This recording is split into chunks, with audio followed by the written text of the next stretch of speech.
ऐसा लग रहा है ना कि नहीं हो पाएगा, कोशिश करने की भी कोशिश नहीं कर पा रहे हैं आप।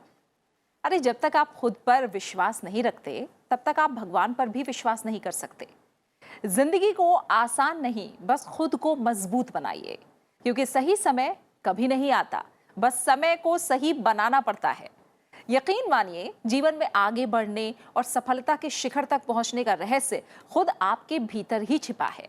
अगर आप में दृढ़ निश्चय, आत्मविश्वास और कड़ी लगन है और आप मेहनत करने से नहीं घबराते हैं, तो आप प्रगति, उन्नति और कामयाबी की राह के सभी बंद दरवाजे खोल सकते हैं और खुद के साथ साथ और बेहतर बना सकते हैं ये सारा जहां।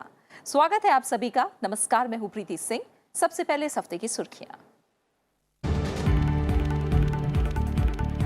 दुनिया के 90 देशों में पहुंचा कोरोना का खौफ। चीन, ईरान के बाद अब इटली में कोरोना वायरस का सबसे ज्यादा कहर। करीब 200 लोगों की मौत। ईरान में 124 से ज्यादा लोगों की गई जान। अमेरिका में भी 15 लोगों की मौत। चीन में कुछ राहत, रिकवरी रेट में सुधार। WHO ने कहा, कई देशों में इससे निपटने के लिए जरूरी इच्छा शक्ति की कमी।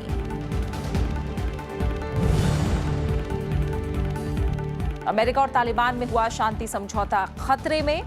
अफगानिस्तान में शांति आने की उम्मीद ना के बराबर। शांति समझौते के 48 घंटे बाद ही तालिबान ने अफगानिस्तान के 16 प्रांतों में किए हमले। अमेरिका ने जवाब में तालिबान पर किए हवाई हमले। अफगानिस्तान के राष्ट्रपति अशरफ गनी ने तालिबान के सामने रखी कैदियों की रिहाई के लिए पाकिस्तान के साथ रिश्ते खत्म करने की शर्त।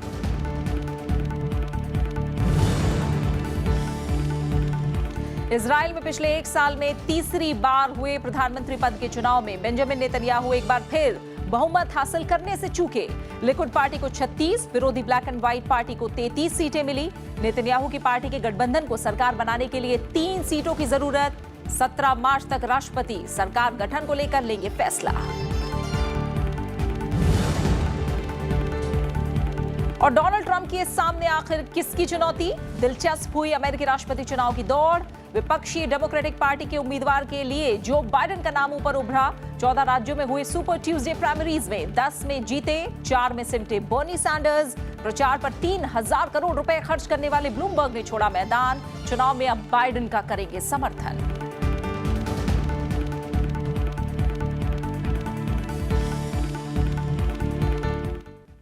दुनिया भर में कोरोना से संक्रमित मरीजों की संख्या बढ़कर 1 लाख हो गई है। 90 देशों में इसने पैर पसार लिए हैं। मृतकों का आंकड़ा करीब 4000 तक पहुंच गया है, जिनमें से चीन में करीब 3070 लोगों की मौत हुई है। अब कोरोना को लेकर फोकस इटली, ईरान, दक्षिण कोरिया जैसे देशों में बना हुआ है। भारत में कोरोना से पीड़ित मरीजों की संख्या शुक्रवार को 31 पहुंच गई। हालांकि कोरोना वायरस की चपेट में आने वाले आधे से ज्यादा लोग ठीक भी हो चुके हैं। युद्ध स्तर पर कोरोना से निपटने के लिए कोशिशें जारी हैं। कई देशों ने बड़े राष्ट्रीय, अंतर्राष्ट्रीय आयोजन रद्द कर दिए हैं। बड़ी खेल प्रतियोगिताएं भी स्थगित कर दी गई हैं। कई देशों में लोगों की आवाजाही को भी बेहद सीमित किया गया है। This is not a drill. ये कोई ड्रिल नहीं है। ये हार मानने का समय नहीं है। ये बहाने का समय नहीं है। ये समस्या को हल करने का समय है। This is a time. चीन में कोरोना वायरस के मामलों में कमी आने के साथ अब दुनिया का ध्यान दक्षिण कोरिया, इटली और ईरान पर है। WHO का कहना है कि चीन से बाहर 80% नए मामले इन्हीं देशों से हैं। विश्व स्वास्थ्य संगठन ने बताया कि वैश्विक स्तर पर कोरोना वायरस से प्रभावित लोगों में से 3.4% लोगों की मौत हुई है। WHO के प्रमुख ने कहा कि लोग डरे हुए हैं और संदेह में हैं, क्योंकि किसी भी खतरे को लेकर डर जाना एक प्राकृतिक मानवीय प्रतिक्रिया है। उन्होंने कहा कि कोरोना को लेकर ज्यादा से ज्यादा जानकारी हासिल की जा रही है। This epidemic is a threat for every country. ये महामारी अमीर और गरीब हर देश के लिए खतरा है। और जैसा कि हमने पहले भी कहा है, उच्च आय वाले देशों को भी आश्चर्य की उम्मीद करनी चाहिए। समाधान आक्रामक तैयारी है। हम चिंतित हैं कि कुछ देशों ने या तो इसे गंभीरता से नहीं लिया है या उन्होंने तय किया है कि वो कुछ भी नहीं कर सकते हैं। Not taken this seriously enough. WHO ने कहा कि वैश्विक स्तर पर कोविड-19 से संक्रमित लोगों में से 3.4% लोगों की मौत हो चुकी है, जो कि इसे सामान्य फ्लू की अपेक्षा ज्यादा खतरनाक बनाता है। WHO ने कहा कि कोरोना वायरस के नए मामले में आंशिक लक्षण ही दिख रहे हैं और उसमें इलाज की भी जरूरत नहीं है।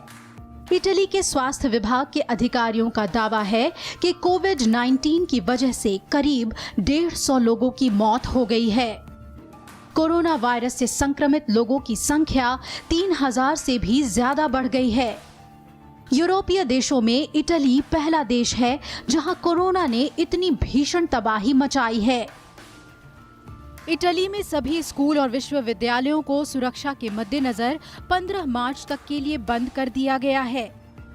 इटली में कोरोना वायरस के कुल 3000 मामले पॉजिटिव पाए गए हैं। 13 दिनों के भीतर कोरोना वायरस इटली में महामारी बना है। इटली में विशेषज्ञों ने लोगों से 1 मीटर की दूरी बनाकर चलने और रहने की सलाह दी है।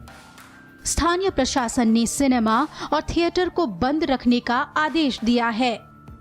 स्थानीय लोगों को हिदायत दी गई है कि न हाथ मिलाएं, न ही एक दूसरे के साथ गले मिलें। In particolare abbiamo stanziato मंत्रिपरिषद ने कई उपायों को अपनाया है। खासतौर से हमने उन परिवारों और व्यवसायों की मदद के लिए 7.5 बिलियन यूरो अलग रखे हैं जो इस आपातकाल का सामना कर रहे हैं। ये न केवल स्वास्थ्य आपातकाल बल्कि आर्थिक आपातकाल भी है। non è soltanto sanitaria, è un'emergenza. चीन और इटली के बाद कोरोना वायरस से सबसे ज्यादा प्रभावित देश ईरान है। ईरान में कोरोना वायरस के चलते अब तक 90 से ज्यादा लोगों की मौत हो गई है। ईरान में कोविड-19 के कुल 2922 पॉजिटिव केस सामने आए हैं।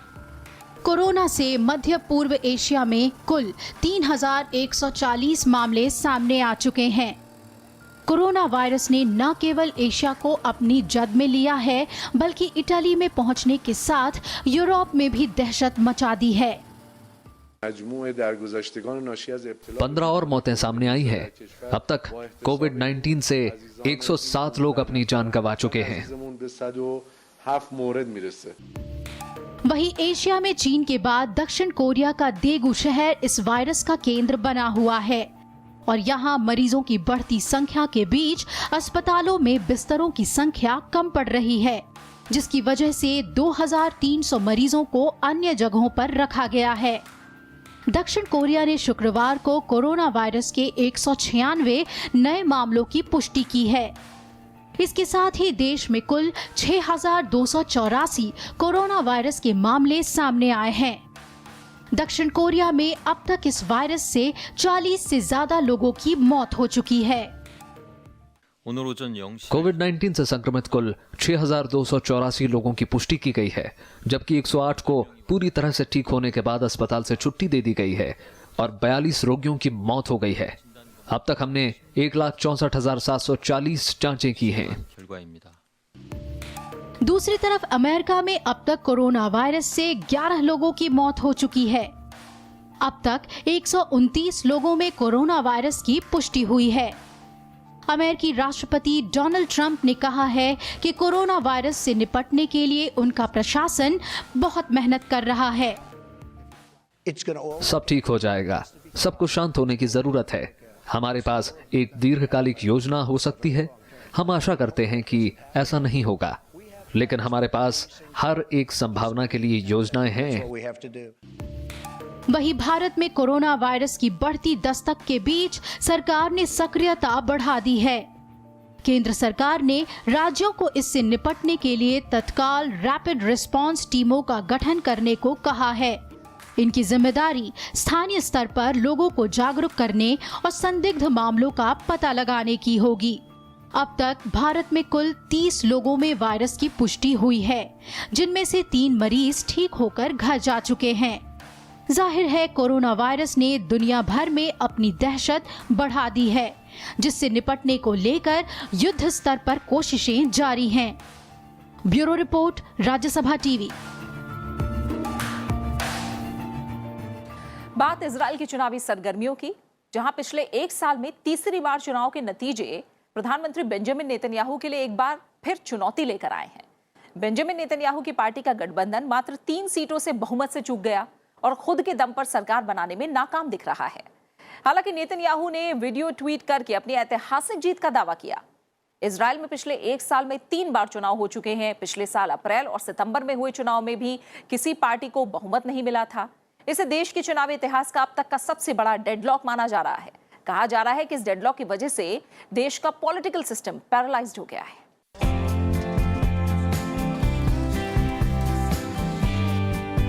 इजराइल के प्रधानमंत्री बेंजामिन नेतन्याहू एक बार फिर बहुमत से चूक गए हैं। प्रधानमंत्री पद के चुनाव के अंतिम परिणाम में बेंजामिन नेतन्याहू की पार्टी का गठबंधन मात्र 3 सीटों से बहुमत से चूक गया और खुद के दम पर सरकार बनाने में नाकाम रहा। हालांकि बेंजामिन नेतन्याहू अपनी जीत को लेकर आश्वस्त हैं। चुनावी नतीजों के अनुमानों से जोश से लबरेज नजर आए बेंजामिन नेतन्याहू ने फाइनल नतीजों के बाद अपनी जीत को ऐतिहासिक बताया और विपक्ष पर आरोप लगाया कि सामने वाली पार्टियां उनकी राष्ट्रवादी सरकार को सत्ता में आने से रोक रही है। लेकिन ये जीत इस बार बहुत प्यारी और महान जीत है। बेंजामिन नेतन्याहू की लिकुड पार्टी 36 सीटों के साथ सबसे बड़ी पार्टी बनकर उभरी, जबकि विरोधी ब्लैक एंड व्हाइट पार्टी को 33 सीटें मिली हैं। नेतन्याहू अपने छोटे सहयोगी दलों के साथ कुल मिलाकर 58 सीटें ही जीत पाए हैं। इजराइल में 120 सीटों वाली संसद है और बहुमत के लिए 61 सीटों की जरूरत पड़ती है। इससे पहले हुए 2 चुनावों में भी बेंजामिन को बहुमत नहीं मिल पाया था, जिसे इजराइल के चुनावी इतिहास का अब तक का सबसे बड़ा डेडलॉक माना जा रहा है। नतीजों से पहले घोषित हुए एग्जिट पोल में नेतन्याहू की लिकुड पार्टी और साथ ही राष्ट्रवादी पार्टियों को 61 सीटों का अनुमान दिखाया जा रहा था। ये सभी बाधाओं के खिलाफ एक जीत है। हमारे प्रतिद्वंदियों ने कहा कि नेतन्याहू युग खत्म हो गया है, लेकिन हमने मुश्किलों को मौके में तब्दील कर दिया।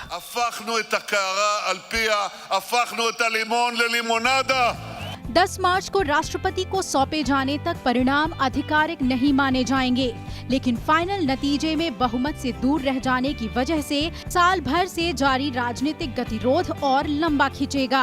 वहीं बेन गंस ने एग्जिट पोल के अनुमानों को खारिज करते हुए कहा था कि नेतन्याहू का चुनाव में जीतना संभव नहीं है। अगर एग्जिट पोल के नतीजों को भी मान लें, तब भी नेतन्याहू सरकार बनाने से दूर हैं। नेतन्याहू के पास सरकार बनाने के लिए बहुमत नहीं है। हम देखेंगे कि हमें क्या करना है। हम इजराइल और इजराइल की जनता के लिए प्रतिबद्ध हैं। हम मतदान के फैसले का सम्मान करते हैं।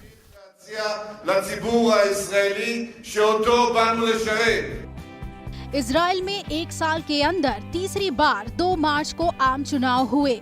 इससे पहले हुए चुनावों में किसी भी दल को बहुमत नहीं मिल सका, जिसके कारण देश में तीसरी बार चुनाव कराए गए हैं। अब नेतन्याहू भावी गठबंधन की सरकार बनाने के लिए सभी संभावित सांसदों से सलाह मशवरा में जुट गए हैं। 70 साल के नेतन्याहू इजराइल में सबसे ज्यादा समय तक शासन करने वाले प्रधानमंत्री हैं। वो 1996 से 1999 तक और उसके बाद 2009 से अभी तक प्रधानमंत्री हैं। अगर इस बार भी उनकी सरकार बनी तो वो इजराइल के लगातार 5वीं बार प्रधानमंत्री बनेंगे। तकरीबन 1 साल से राजनीतिक संकट का सामना कर रहे इजराइल में नेतन्याहू ने चुनाव के वक्त कब्जे वाले वेस्ट बैंक में यहूदी बस्तियों वाले इलाके को इजराइल से मिलाने का वादा कर अपने कट्टर राष्ट्रवादी आधार को मजबूत किया था। हालांकि भ्रष्टाचार के आरोपों का सामना कर रहे नेतन्याहू के 17 मार्च को यरूशलेम की कोर्ट में मौजूद रहने की उम्मीद है। नेतन्याहू अपने ऊपर लगे आरोपों को गलत बता रहे हैं। Bureau report, Rajya Sabha TV. और अब नजर अमेरिका की चुनावी सरगर्मियों पर।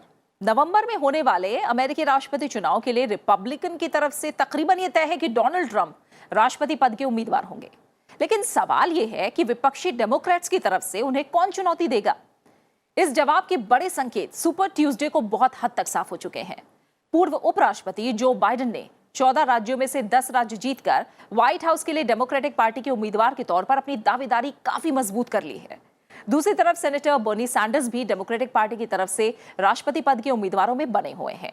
जिस तरह से बराक ओबामा के नायब बाइडेन की वापसी हुई है, उससे व्हाइट हाउस की रेस काफी रोमांचक हो गई है। We need that movement to beat Donald Trump. We are going to defeat the most dangerous president in the history of this country.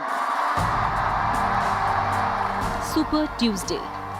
सभी की नजरें इस बात पर थीं कि नवंबर में होने वाले अमेरिकी राष्ट्रपति चुनाव में आखिर डोनाल्ड ट्रंप को टक्कर देने के लिए किसका नाम साफ होगा।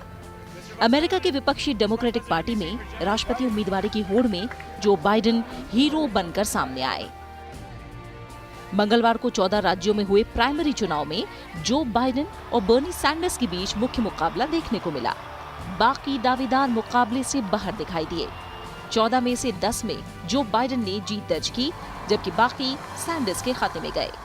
First, we have to defeat Donald Trump. पहले हमें डोनाल्ड ट्रंप को हराना है और इसलिए हमें नैन्सी पेलोसी को स्पीकर के रूप में रखना है। हमें सीनेट को भी जिताना है। हमारे विजन को हम एक वास्तविकता बनाने में सक्षम होने जा रहे हैं। अगले कुछ हफ्तों में हमें इस प्राथमिक मोड़ को नकारात्मक हमलों के अभियान में नहीं बदलना चाहिए। केवल एक चीज जो मैं नहीं कर सकता वो है डोनाल्ड ट्रंप की मदद करना। बाइडेन की इस जीत को अमेरिका की राजनीतिक इतिहास में सबसे शानदार कमबैक माना जा रहा है। बाइडेन 5 ऐसे राज्यों में जीते हैं जहां उन्होंने प्रचार ना के बराबर ही किया था। बर्नी सैंडर्स की बात करें तो उनकी पहचान अपने प्रखर समाजवादी विचारों को लेकर है। उनके विचार गरीब और युवा अमेरिकी वोटरों को आकर्षित करते रहे हैं। उनके विपरीत जो बाइडेन खाते पीते मध्य वर्ग को संबोधित करते रहे हैं। उनका कहना है कि आज वो सब कुछ दांव पर है जिसने अमेरिका को अमेरिका बनाया, और वो उन सभी चीजों को फिर से स्थापित करने के लिए ही चुनाव लड़ रहे हैं। हालांकि 4 राज्यों में ही जीत दर्ज करने वाले बर्नी सैंडर्स अभी भी भरोसा जता रहे हैं कि आगे के प्राइमरी चुनाव के नतीजे उनके पक्ष में आएंगे और डेमोक्रेटिक उम्मीदवारी उन्हीं को मिलेगी। You know, it's a funny thing. आप जानते हैं, ये एक मजेदार बात है। आज से 30 बरस पहले हमने बर्लिंगन वर्मोंट में दौड़ जीती और हमने उस दौड़ को सभी बाधाओं के खिलाफ जीता। जब हमने राष्ट्रपति पद के लिए ये दौड़ शुरू की तो हर किसी ने कहा कि ये नहीं किया जा सकता है, लेकिन मैं आपको पूर्ण विश्वास के साथ बताता हूं कि हम डेमोक्रेटिक नामांकन जीतने जा रहे हैं और हम इस देश के इतिहास में सबसे खतरनाक राष्ट्रपति को हराने जा रहे हैं। इन राज्यों के आंतरिक चुनाव में बाकी 3 दावेदारों का बुरा हाल रहा। प्राइमरी चुनाव के प्रचार में पानी की तरह पैसा बहाने वाले अरबपति माइक ब्लूमबर्ग एक भी राज्य नहीं जीत पाए। $50 करोड़ यानी करीब 3600 करोड़ रुपए खर्च करने वाले न्यूयॉर्क के पूर्व मेयर माइकल ब्लूमबर्ग का हाथ खाली रहा। वहीं अमेरिका की पहली हिंदू सांसद तुलसी गबार्ड भी अपनी छाप छोड़ने में विफल रही। साथ ही सेनेटर एलिजाबेथ वारन को अपने गृह राज्य मैसाचुसेट्स में भी हार का सामना करना पड़ा। न्यूयॉर्क के पूर्व मेयर रहे अरबपति माइक ब्लूमबर्ग ने अब बाइडेन को अपना समर्थन देने का ऐलान किया है। मैंने हमेशा विश्वास किया है कि डोनाल्ड ट्रंप को हराने के लिए किसी ऐसे उम्मीदवार के साथ जोड़ा जाना जरूरी है जो जीत सकता है, और वो उम्मीदवार मेरे दोस्त और एक महान अमेरिकी जो बाइडेन है। वहीं अमेरिकी राष्ट्रपति डोनाल्ड ट्रंप ने सुपर ट्यूसडे के नतीजे आने के बाद अरबपति ब्लूमबर्ग की हार पर चुटकी ली। ब्लूमबर्ग किसी को बाइडेन के अभियान में डालकर अपना चेहरा बचाने की कोशिश कर रहे हैं। मुझे नहीं लगता कि इसका कोई असर पड़ने वाला है। आप जानते हैं, आप देख चुके हैं, पैसा समझदारी से खर्च करना पड़ता है। इस पूरी बात से एक बात पता चली है कि आप चुनाव खरीद नहीं सकते। ये एक खूबसूरत चीज है। नवंबर में अमेरिका में राष्ट्रपति चुनाव होने हैं। सत्तारूढ़ रिपब्लिकन और विपक्षी डेमोक्रेटिक में 9 फरवरी से प्राइमरी चुनाव कराए जा रहे हैं। इस प्रक्रिया से दोनों पार्टियां अपना राष्ट्रपति उम्मीदवार चुनती हैं। दोनों दलों के ये आंतरिक चुनाव अमेरिका के सभी 50 राज्यों में कराए जाते हैं। विजेता बनने वाले व्यक्ति को राष्ट्रपति पद की उम्मीदवारी मिलती है। रिपब्लिकन डोनाल्ड ट्रंप के सामने अभी भले ही जो बाइडेन की चुनौती दिख रही है, लेकिन इसके लिए अभी थोड़ा इंतजार और करना होगा। जुलाई में डेमोक्रेट के उम्मीदवार का औपचारिक ऐलान किया जाएगा। Bureau report, Rajya Sabha TV. सारा जहां में फिलहाल रुकेंगे एक छोटे से ब्रेक के लिए और ब्रेक के बाद देखेंगे दुनिया रंग बिरंगी।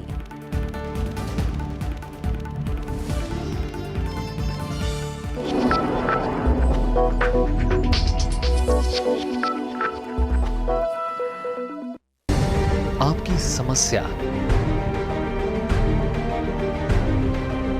आपकी तकलीफ, आपका अधिकार, आपका विश्वास। देखिए आपका कानून हर रविवार सुबह 10 बजे से लाइव सिर्फ राज्यसभा टीवी पर।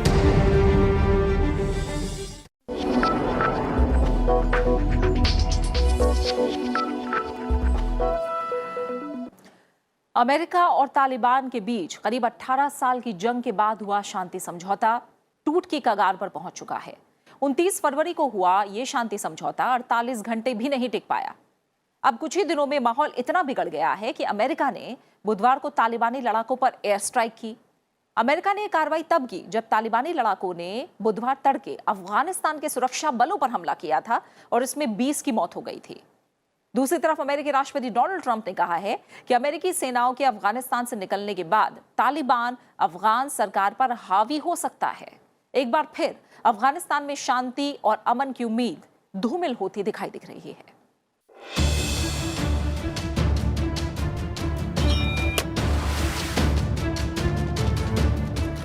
कतर की राजधानी दोहा में ये ऐतिहासिक तस्वीर अमेरिका और तालिबान के बीच शांति समझौते की है।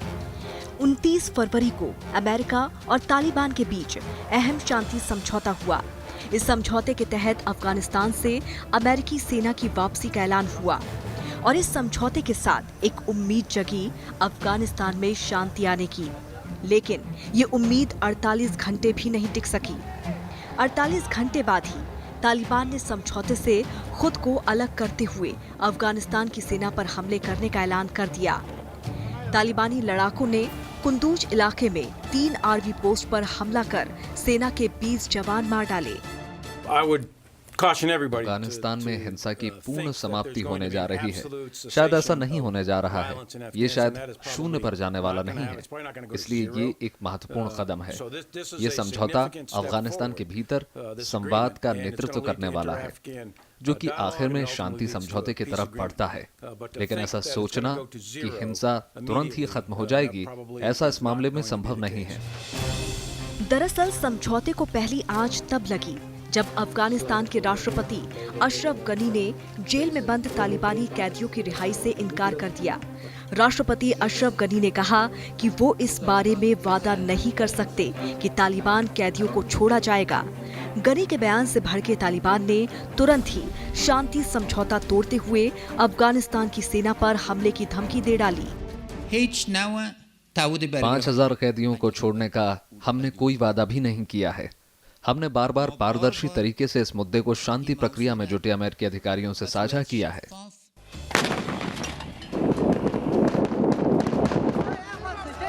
सबसे पहले पूर्वी अफगानिस्तान के खोस्त शहर के फुटबॉल मैदान में एक धमाका होता है, जिसमें 3 लोगों की मौत हो जाती है। हालांकि उस धमाके की जिम्मेदारी किसी संगठन ने नहीं ली, लेकिन इसके बाद तालिबानी लड़ाके अफगानिस्तानी सेना पर हमला करते हैं, जिस वजह से अमेरिका ने जवाबी कार्रवाई करते हुए अफगानिस्तान के हेलमंड प्रांत में मौजूद तालिबानी ठिकानों पर एयर स्ट्राइक कर दी। खास बात यह है कि खुद अमेरिकी राष्ट्रपति डोनाल्ड ट्रंप ने तालिबानी नेताओं से फोन पर बात की थी और 10 मार्च से शुरू हो रहे समझौते का पालन करने को कहा था।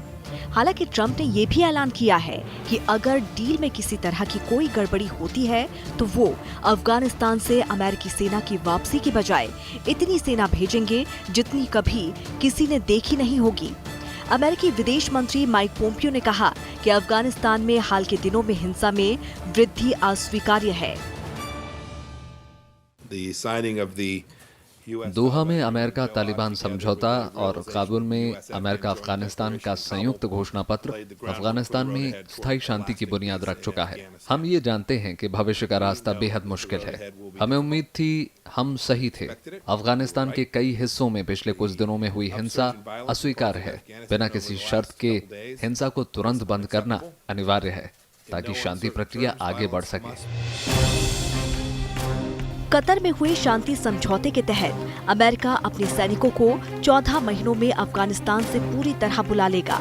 अफगानिस्तान में फिलहाल अमेरिका के 5000 सैनिक मौजूद हैं, लेकिन तालिबान और अफगानिस्तान सरकार के बीच गतिरोध के चलते अफगानिस्तान में एक बार फिर अशांति और अविश्वास के बादल मंडराने लगे हैं।